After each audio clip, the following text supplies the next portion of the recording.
The sun hung low over the rolling plains, casting a copper glow over the dying Whitmore farm.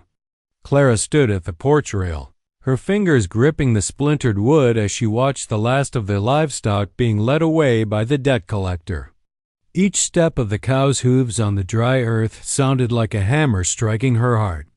The land that had once thrived under her father's care was now a patchwork of dust and weeds. The well had nearly gone dry, the wheat had failed, and the bank had stopped granting mercy months ago. Inside the small farmhouse, her mother coughed weakly, the sound sharp and painful. Clara's little sister Lily tried to comfort her with a damp cloth, while her brother Thomas, barely 16, sat by the cold stove, staring at the floor. They were all thin, tired, and scared. Clara, only 20, had somehow become the head of the household, and she was failing them. When Sheriff Dobbins rode up that morning with a sealed letter in hand, Clara had expected the final notice, the one that would take their land for good. But what she read instead left her breathless. Miss Whitmore, I am Elias Kane, owner of Ironwood Ranch to the west. I understand your family's hardships and the debts owed to the bank. I am prepared to settle them in full on one condition. You must agree to become my wife. You will be provided for, and your family's land will remain yours. Consider this proposal and send your reply within 3 days. E. Kane. Her hands trembled as she lowered the letter. The Iron Rancher, everyone in town knew his name. They called him Iron, not just for his wealth, but for his unbending ways. Rumor said he'd been crippled in a mining accident and now walked with a metal brace. He rarely spoke, never smiled, and never courted any woman. The ranch hand said he ruled his land like a machine efficient, precise, emotionless. Marry him? The very thought made her heart twist. She didn't know him, and the whispers about him were half legend, half warning. But the alternative was worse. Without help, her family would be homeless within a month. That night, Clara lay awake listening to the wind moan through the empty fields. Her father had been a proud man, once full of laughter, now broken by shame and debt. He couldn't face what was coming. It fell to her, always to her, to fix what was broken. She thought of her mother's fading strength, of Lily's soft sobs, of Thomas's hollow stare. She rose before dawn, the letter still clutched in her hand, and stepped outside. The horizon burned with the first light of morning, a thin line of gold across the barren land. She whispered a prayer to the quiet fields that had once fed them and made her decision that later that day. She saddled their old Mare and rode into town. Dust rose behind her like ghosts of what once was. At the telegraph office, her fingers shook as she scrawled her reply. Mr. Kane, if your offer still stands, I accept. Clara Whitmore, as she sealed the message, her chest felt tight. She told herself she was doing what she must, that love was a luxury for other girls, not for those fighting to keep their family alive. When she left the office, the wind picked up, carrying the scent of rain and change. Clara paused, looking toward the west where the Iron Ranch lay beyond the horizon. Somewhere out there waited the man she was about to marry, a man of iron. A stranger whose name already bound her future. And though she didn't know it yet, that single choice made from desperation would change everything. Elias Kane stood on the porch of Ironwood Ranch, his gaze sweeping across the wide stretch of land that bore his name. The early sun glinted off the iron brace strapped to his right leg, a constant reminder of the accident that had nearly taken both his limb and his life. The sound of metal against wood echoed faintly as he shifted his weight, an unyielding rhythm that had become part of him, as steady as his heartbeat. The townsfolk called him the Iron Rancher. Some said it was because of the brace. Others whispered it was because of his heart. They called him cold, rigid, untouchable. And in a way, they weren't wrong. Years of hardship and betrayal had taught Elias that warmth could burn and trust could cripple. He had built Ironwood from dust and pain, and he'd sworn never again to let weakness rule him. But even a man of iron feels the chill of loneliness. That morning, his foreman, Hank Mercer, approached with the news he'd been expecting. The Whitmore girl had agreed to his offer. "She sent her reply, boss," Hank said, scratching the back of his neck. "Seems she's accepted the terms." Elias nodded once, his expression unreadable. Inside, though, something shifted, something he didn't care to examine. He'd offered marriage to Clara Whitmore for reasons the town would never understand. To them, it would seem like another transaction, a rich rancher saving a poor farm girl. But for Elias, it wasn't about charity. It was about silence, the kind of peace only a wife's presence could bring to a lonely house. And perhaps in some quiet corner of his heart, it was about redemption. He remembered her faintly from the market a year ago.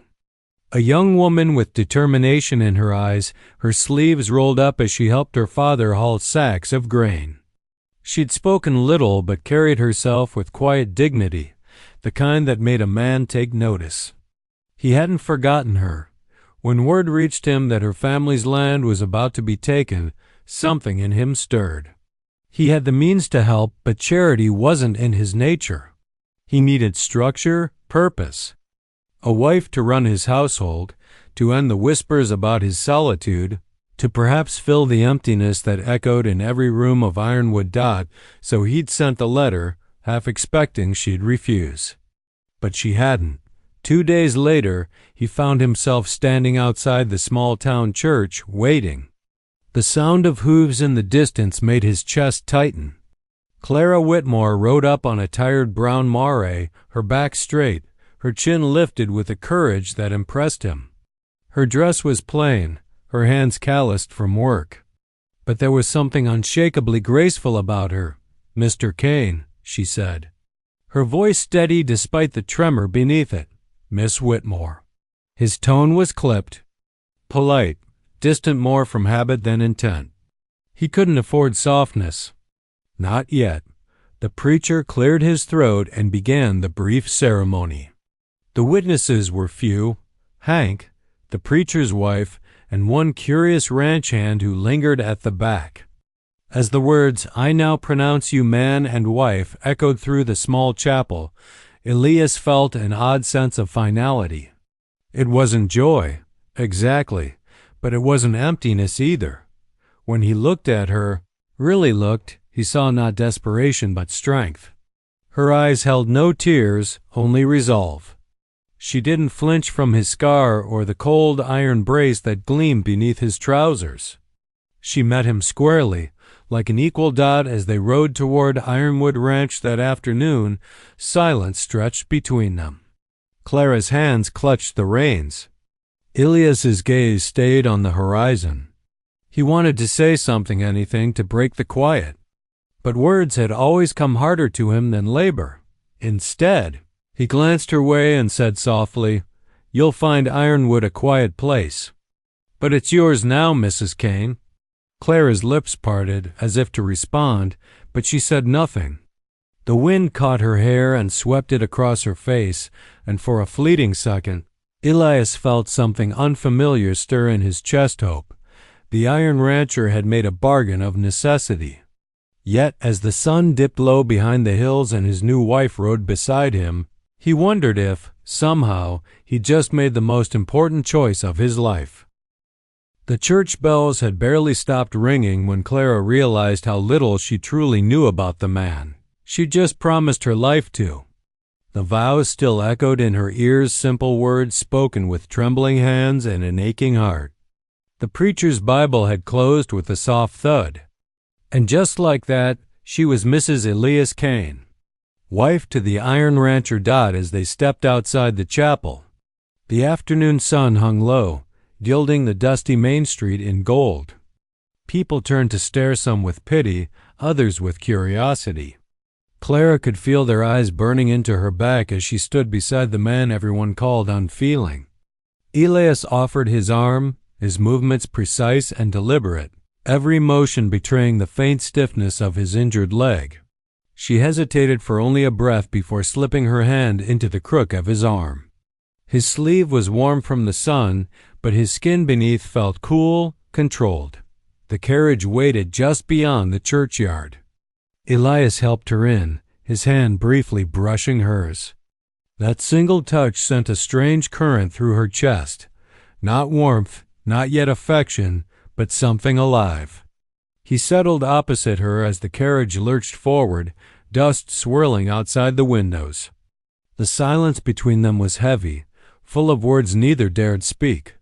Clara tried to study him without seeming to. His jaw was strong, his eyes a deep, unreadable gray. There were faint lines around them, marks not of age but of restraint.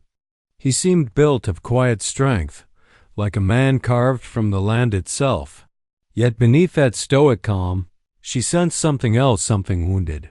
After what felt like miles of silence, he finally spoke. "You'll have your own quarters in the house," Elias said, his voice deep but not unkind. "It's a large place. You'll find peace there." Peace.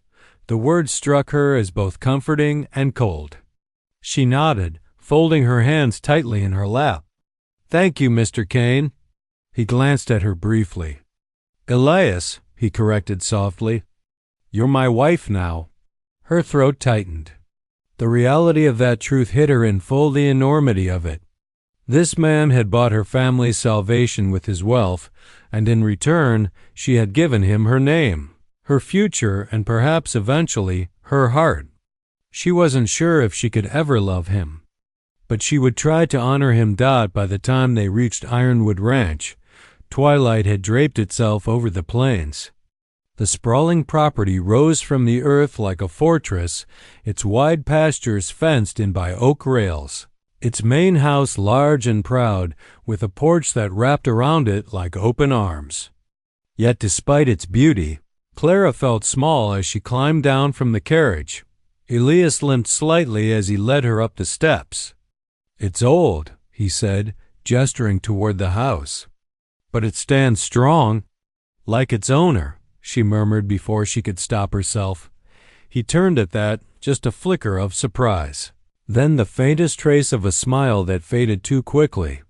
"You'll find the kitchen stocked and the help loyal. Hank oversees the men. If you need anything, tell him." When she entered the house, the air smelled faintly of wood smoke and leather. The walls were lined with portraits, dusty, untouched. Everything was neat, efficient, but lifeless. She realized then how alone this man had been. After dinner, quiet and polite, they parted ways at the staircase. He paused, one hand resting on the banister. "You needn't fear me," he said simply. "This marriage was meant to protect your family.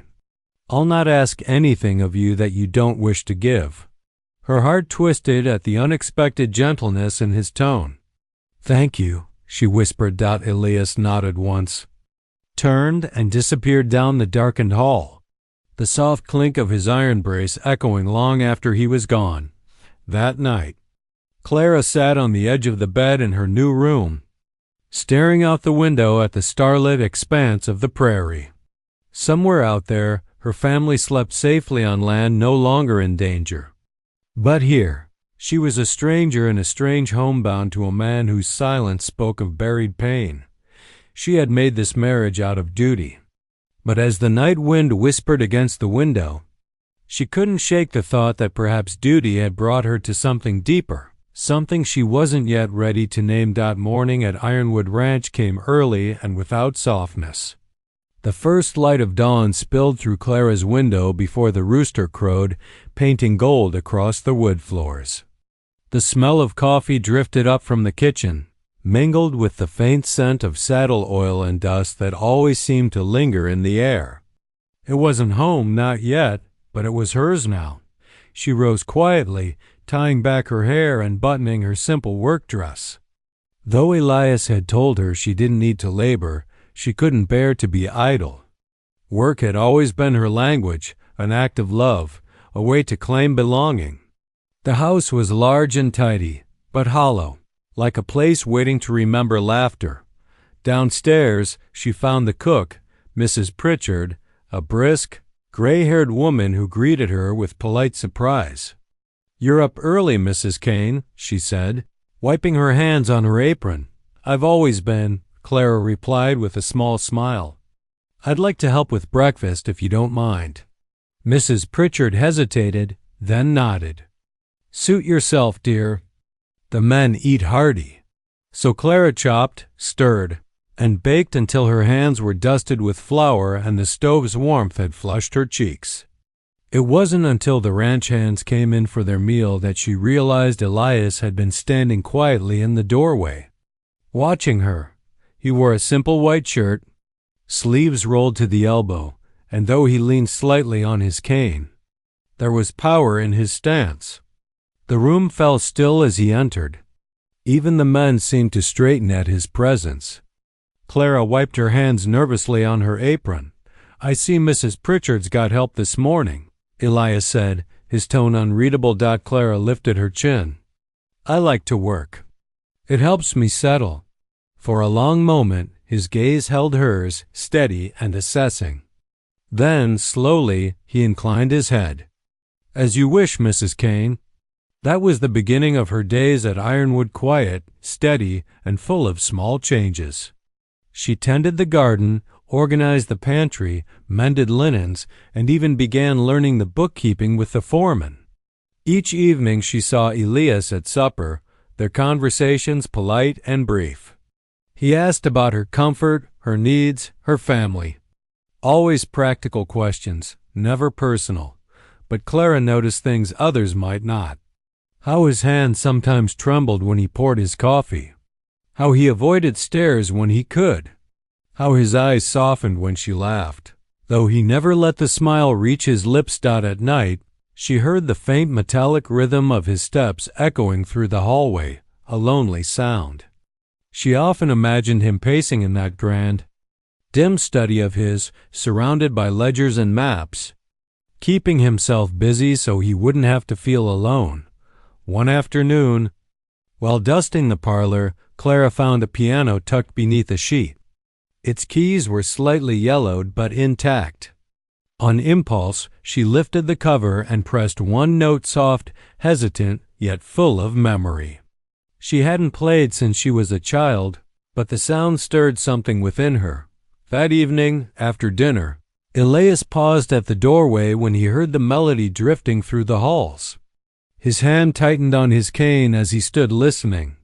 The song was slow, wistful, something between sorrow and hope. When she looked up and saw him there, she froze, embarrassed. "I'm sorry," she said quickly. "I didn't mean to." "Don't stop," he interrupted quietly. "The house hasn't heard music in a long time." It was the gentlest thing he'd said to her yet. From that night on, she played a little each evening. The ranch hands began lingering outside to listen. Even Mrs. Pritchard smiled more. Slowly, the house began to breathe again. Still, when the music faded and the lamps dimmed, Clara returned to her empty bed while Elias disappeared into his solitude. They spoke with respect, even warmth, but there remained a space between them neither knew how to cross. And yet, every night as the sound of his iron brace echoed faintly through the halls, Clara found herself listening for it, reassured by its rhythm, as though the man behind that sound was slowly, quietly becoming the heartbeat of her new world. The summer storm rolled across the plains without warning, a wall of wind and lightning that split the evening sky. Clara had been in the kitchen, securing the shutters, when she heard the thunder crack like gunfire. The ranch hands scrambled to bring in the horses, shouting over the roar of the wind. Through the rain-streaked window, she caught sight of Elias moving toward the barn, his limp pronounced. His coat whipping in the storm. Her first instinct was to stay inside. He had told her to keep safe whenever the weather turned fierce, but something in her heart rebelled against the command. She grabbed her shawl and rushed out into the tempest. The rain was cold, the wind sharp enough to sting her skin. By the time she reached the barn, her dress clung to her legs, soaked through, her hair plastered to her face. Inside, the scene was chaos. A terrified stallion reared against the storm, eyes rolling white in panic, hooves striking dangerously close to Elias. He was trying to steady the animal, his voice low and even despite the pain that must have seared through his leg. "Easy, boy." "Easy," he murmured. Without hesitation, Clara moved to his side. "Let me help," she called over the rain pounding on the roof. "Go back inside." Elias barked, but she didn't. Instead, she grabbed a length of rope and moved around to the horse's flank, her movement sure, calm. The animal's wild eyes flicked toward her, uncertain, then softened under her steady voice. Together, they managed to get the horse restrained and soothed, both panting, soaked, and trembling when it was over. For a long moment, neither spoke. The only sound was the storm fading into the distance, the roof dripping steadily. Clara turned to look at Elias and saw for the first time the full extent of his injury. His trouser leg was torn, revealing the metal brace that ran from thigh to boot, secured with leather straps and rivets. His skin beneath was scarred, pale, and marked by old pain. Her breath caught. "Elias!" He stiffened, eyes flashing with something raw. "Don't," he muttered. "Don't look at me like that." "Like what?" she whispered. "Like I'm broken." "I wasn't," she said softly, stepping closer. "I was only wondering how you've managed all this time, doing so much with that pain." He turned away, his shoulders rigid. "It's not pain anymore. Just a reminder. A man learns to live with what he's got left." Clara hesitated. She could hear the anger in his tone, but beneath it was something deeper shame. The iron rancher, the man everyone called unyielding, was built not of steel, but of scars. "Maybe," she said gently, "but you don't have to live with it alone." That made him look at her. The storm's faint light framed her face, rain still dripping from her hair, eyes shining with quiet defiance. Something inside him cracked. He exhaled, long and slow, then limped past her to hang up his coat. "You shouldn't have come out here," he said, but his voice had softened. "You could have been hurt." "So could you," she countered, lifting her chin. "But I wasn't about to let you face it alone." A long silence stretched between them, thick with something neither dared name. Finally, he nodded, just once. "You're a stubborn woman, Clara Kane." She smiled faintly. "So I've been told." That night, after the storm passed, Clara found herself unable to sleep. She lay awake listening to the creak of the house settling, the distant thunder fading away. Somewhere down the hall, she heard his slow, uneven footsteps iron against wood, steady and real. He didn't know that she was awake, that she was listening. But she was, and for the first time since she'd arrived at Ironwood, the sound didn't make the house feel empty. It made it feel alive. In that storm, Clara had seen the man behind the iron, and though she didn't understand it yet, that night had forged something between them, stronger than duty, something like trust. The weeks after the storm changed everything quietly, almost imperceptibly at first. The walls between them began to thin. Elias still spoke little, but his silences no longer felt cold. He began taking his meals with her instead of alone in his study, occasionally asking about her day or the work in the garden.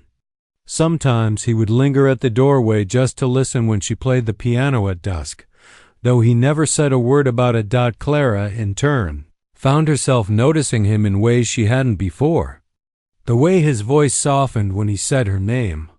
The careful patience with which he guided his horse despite his limp. The quiet strength of his hands, rough, scarred, but gentle when they brushed past hers as he handed her a book or poured her tea. The air between them grew heavy with something unspoken. Neither dared to name it, for it was as fragile as a first bloom after winter. Yet both felt it all the same. One evening, when the sky glowed orange from the setting sun, Elias appeared at the kitchen door. His shirt sleeves were rolled to his elbows, his collar open. "Clara," he said quietly, "I'd like to show you something." He led her to the edge of the property where the pasture sloped toward a glimmering stream. There, half hidden beneath the willows, stood a small cabin. "My father built this," he told her. "It's where I stayed after the accident, before I could walk again." She glanced at him, her heart tightening. "It must have been lonely." "It was," he admitted. "But I learned something in that time. Iron only bends when you heat it. I thought if I made myself hard enough, nothing could hurt me again." He paused, his gaze steady on hers. "Then you came along." The confession hung in the air, fragile as breath. Clara's chest ached, her fingers trembling where they brushed against his sleeve. The world seemed to hold its breath with her. When they returned to the house, the wind had quieted, and the lamps cast a soft glow over the parlor. Clara could feel her pulse racing as she climbed the stairs beside him. At the landing he stopped and turned to her, his face shadowed but his eyes searching hers. "Clara," he said, his voice rough, "I made you a promise when we married that I wouldn't take what you didn't freely give. I meant it." She swallowed hard, her heart hammering. "And if I want to give it now?" she whispered. For a moment he didn't move, didn't breathe. Then, with a gentleness that made her knees weaken, he reached out and cupped her cheek. His thumb brushed a tear she hadn't realized had fallen. "Then God help me," he murmured. "I won't stop you." He kissed her then slowly at first, as though afraid she might vanish. His lips were warm, reverent, tasting of restraint and longing. The world outside disappeared. There was only the steady rhythm of his heartbeat beneath her palm, the faint scent of pine and rain in his hair. When he drew back, his forehead rested against hers. "Tell me to stop," he whispered. She shook her head, tears glimmering in her lashes. "Don't." That night, in the quiet of their shared room, the Iron Rancher's walls finally broke.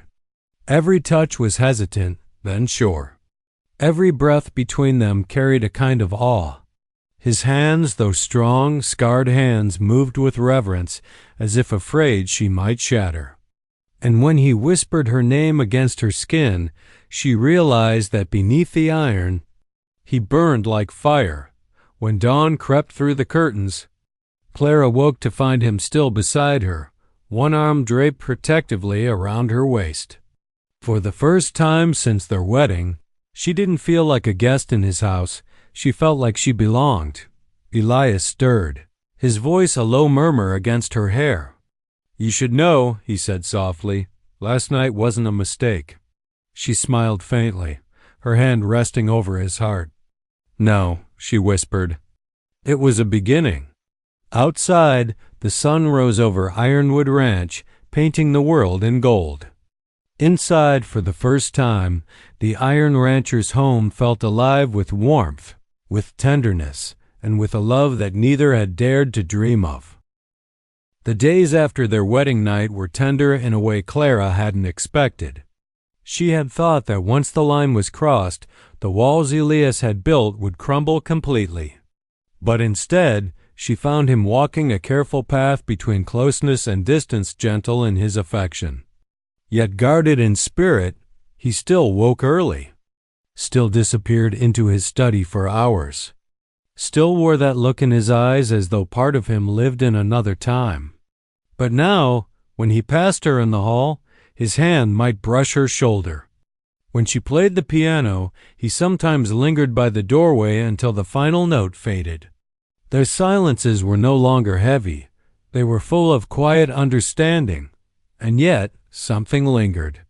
Something he wasn't saying. One afternoon, Clara was cleaning the study, a room she had mostly avoided out of respect for his privacy. The shelves were lined with ledgers, maps, and books so neatly arranged they looked untouched. Dust motes danced in the sunlight. As she moved to polish the old oak desk, her hand brushed against a small brass key left beside a stack of papers. Curiosity tugged at her. The key looked well used. its edges smooth from years of handling Dot. Then she saw it, the small chest tucked beneath the window, half hidden under a blanket. It wasn't large, but it was old, the wood dark and worn, a lock glinting faintly in the light. She hesitated, her conscience whispering that this wasn't hers to touch. But another part of her, the part that feared Elias, was still a stranger in ways that mattered. Needed to know that the key fit perfectly. The lock clicked open with a soft sigh. Inside, she found a bundle of letters tied with a faded blue ribbon and a small photograph. The image was of a young woman smiling, pretty, with curls pinned neatly beneath a bonnet. The writing on the back read, "To my beloved Elias, yours always, Margaret." Clara felt the air leave her lungs. Her heart twisted, sharp and cold. So that was it. The distant look in his eyes. The sorrow in his silences. There had been someone before her, someone he had loved deeply. She sat for a long while, staring at the photograph. Jealousy and sorrow warred within her. When she finally heard the sound of his footsteps in the hallway, she quickly closed the chest and rose to her feet, her pulse pounding. He stopped in the doorway, his gaze flicking from her to the open chest, and then he froze. For a moment, the color drained from his face. "You went through it," he said quietly. There was no anger in his tone, just pain. "I wasn't looking to pry," Clara said, her voice trembling. "But I had to understand. You keep so much locked away even from me." Elias crossed the room slowly, his limp more pronounced than usual. He lowered himself into the chair beside the desk, running a hand over his jaw. "Her name was Margaret," he said after a long silence. "We were engaged. Years ago, before the accident." He looked up at her then, his gray eyes shadowed with memory. "When I was crushed in that mine shaft, the doctors said I'd never walk again. She came to see me once. Then she never came back." His voice faltered. "She married someone else within the year." Clara's heart softened, the ache of jealousy melting into understanding. "And since then, you've kept everyone away." He nodded, his expression bleak. "I built these walls because it was easier than watching everything I cared for turn to dust." She moved closer, her hand resting gently on his. "Elias," she whispered, "I'm not Margaret, and I'm not leaving." For a moment, he said nothing. Then he turned his hand beneath hers, his fingers closing around her palm with a grip that was both firm and trembling. "I know," he murmured. "I just don't know how to stop expecting that you will." Her throat tightened. "Then let me show you." He looked at her, really looked, and for the first time since she'd known him, she saw something break open in his eyes. Not pain, not grief, but hope, fragile and new. That night, when she returned to their room, the old photograph and letters were gone. But the next morning, she found the key on her bedside table. A silent symbol of trust freely given. And for the first time, she knew that the Iron Rancher was finally beginning to let his heart be touched by something far stronger than fear-love. By the time autumn crept across the plains, Ironwood Ranch had changed. The laughter of the ranch hands came easier. The meals around the long table lasted longer, and the once silent house now pulsed with a quiet warmth. Clara tended the home and garden with a lightness she hadn't felt in years. And Elias, though still a man of few words, no longer hid behind his walls. Theirs was a slow, tender kind of love, one built not on grand gestures, but on steady care. He brought her wildflowers when he rode in from the pastures.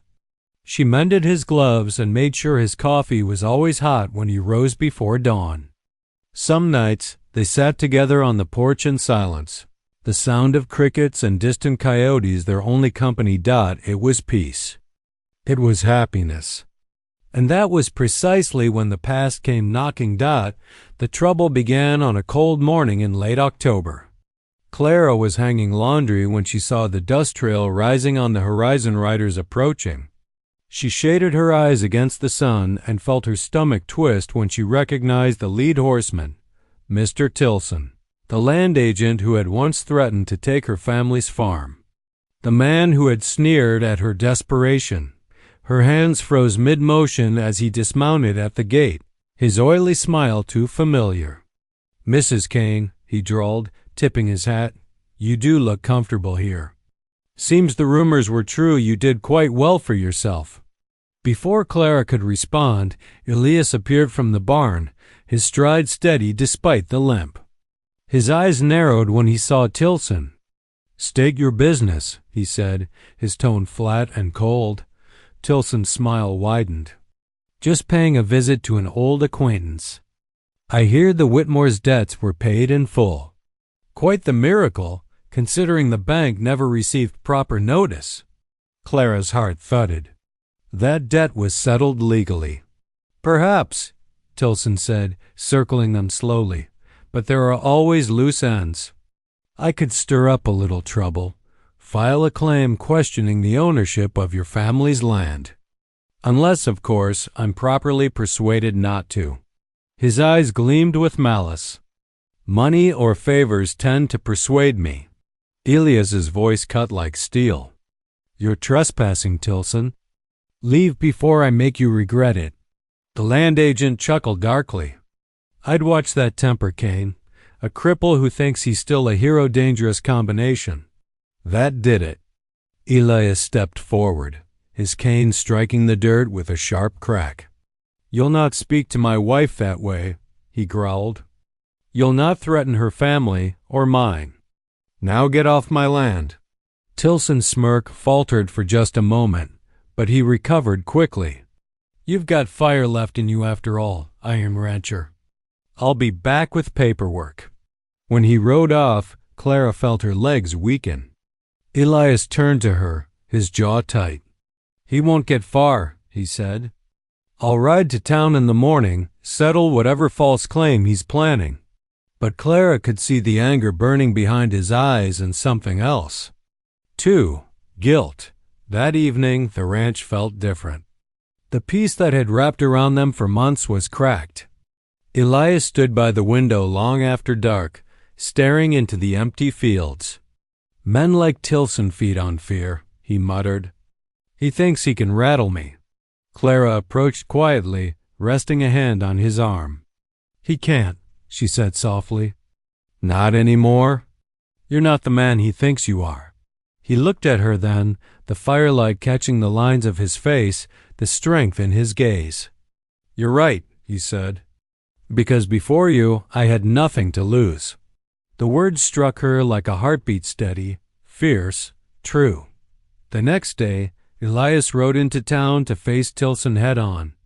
Clara stood on the porch, watching him disappear down the dusty road, pride and fear warring inside her. The Iron Rancher wasn't just defending land anymore, he was defending her, their life, and the fragile happiness they'd built together. And as the wind swept through the plains, Clara whispered a silent prayer that love would be strong enough to outlast whatever storm was coming. The day Elias rode into town, the sky was heavy with clouds, thick and gray like iron. Clara spent the morning pacing the house, unable to sit still. Every creak of the floorboards, every gust of wind against the windows made her heart race. She tried to keep herself busy kneading bread, mending a torn shirt, sweeping the porch, but nothing silenced the gnawing dread that something would go wrong. By afternoon, the storm finally broke. Rain came hard and fast, soaking the earth and turning the yard to mud. Clara stood at the window, hands clasped together, watching the horizon. She had faith in Elias' faith in the strength he carried, but Tilson was the kind of man who didn't fight fair. When the knock finally came at dusk, she nearly dropped the lamp she was holding. But it wasn't Elias. It was one of the ranch hands, soaked through and breathing hard. "Mrs. Kane," he said, "there's trouble in town." Tilson, he set fire to the records office. "The sheriff says Elias tried to stop him." Clara's world tilted. "Where is he?" The man hesitated. "Last I heard, he went back inside to pull someone out. The building collapsed soon after." She didn't wait to hear more. Within minutes, she had thrown on her cloak, saddled her horse, and was galloping into the storm, the cold rain slicing against her face. Her heart pounded with each beat of the mare's hooves. Please, God, please let him be alive. By the time she reached town, chaos had taken hold. Smoke still curled into the wet air. The once sturdy brick building now lay in ruins, steam rising from the soaked ashes. Men shouted orders, passing buckets of water down the line, while others searched through the rubble for survivors. Clara dismounted, stumbling through the mud and smoke. "Elias!" she cried, her voice breaking. "Elias, where are you?" Then she saw him.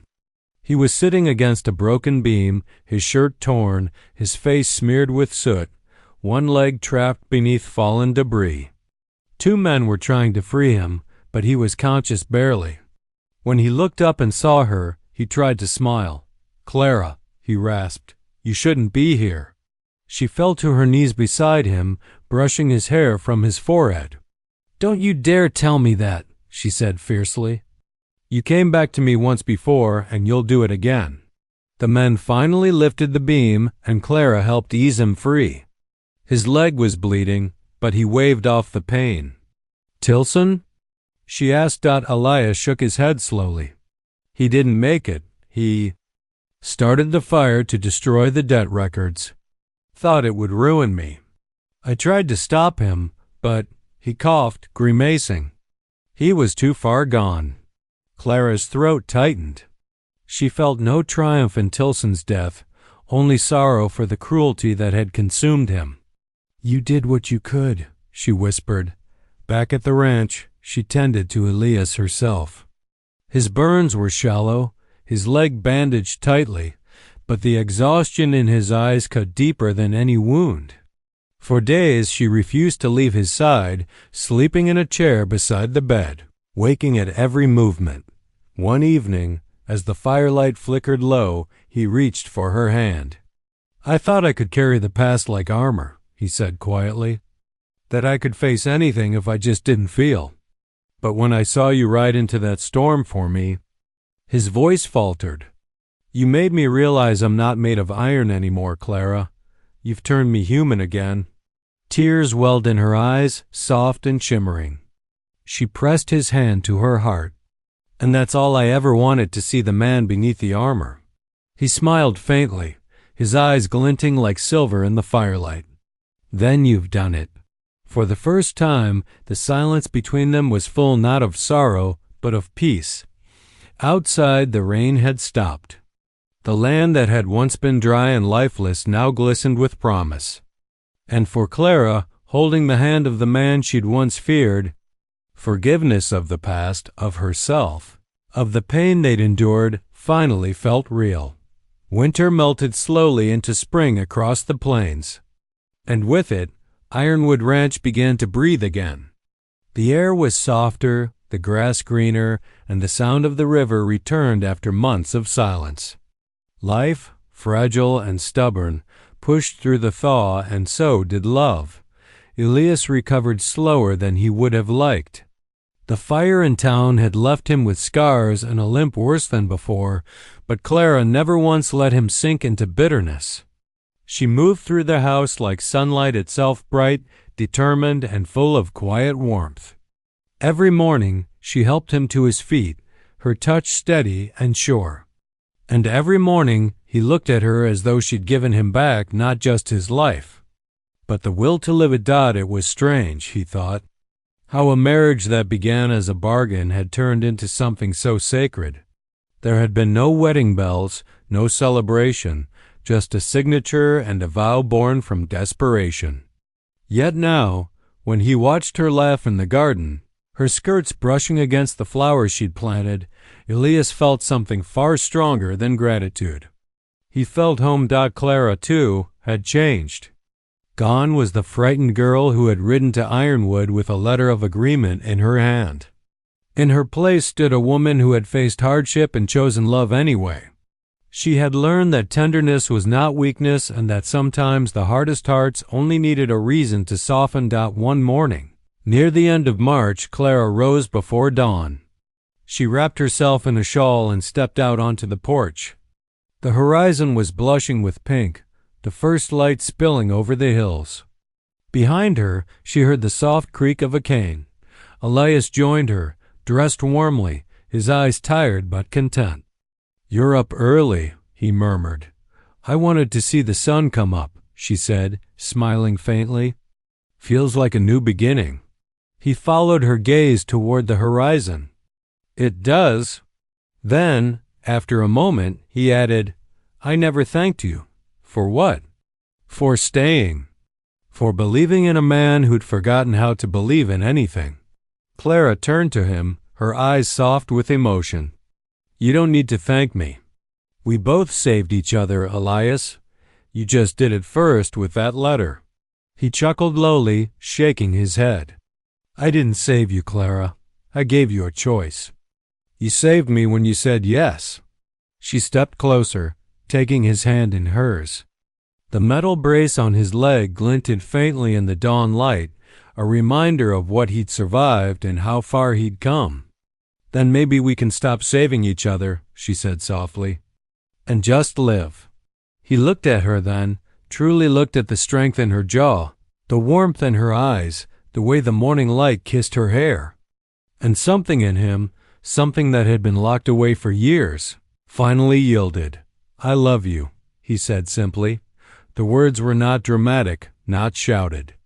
They were quiet, reverent, as if spoken to the earth itself. But to Clara, they were everything. She smiled, tears gathering in her eyes. "Say it again," she whispered. He reached up, brushing his thumb along her cheek.